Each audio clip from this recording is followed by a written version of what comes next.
that out. Then I'm gonna take another chamber right here, like this, and I'm gonna come in here and I'm gonna lay right on the back of it right there, okay? Cover it up, and now I can come from the house to right here. And I could actually go to the next line, Chris. Yeah, we got one up there. From right here to right here. Well, maybe no, we don't. I thought we did. We did one. But you'll make that decision based on if it's 15 feet to connect down there and 9 feet right here, you'll make that connection. It is critical if you do this, just like on the ends, not to over dig. You do not over dig this.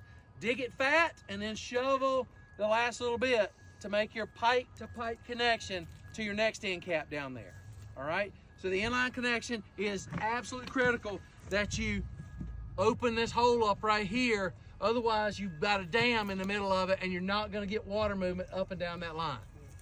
So you can come in and out of these things wherever you want to on that, and it offers a lot of flexibility.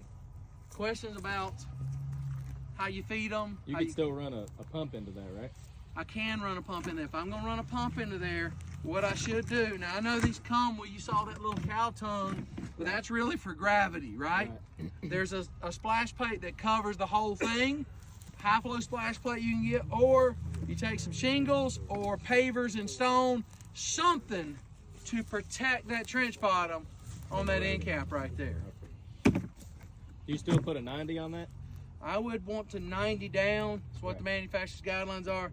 Come in 90 down, spray on top of that high flow splash plate, dissipate the energy so it doesn't silt up or damage the rest of that trench bottom.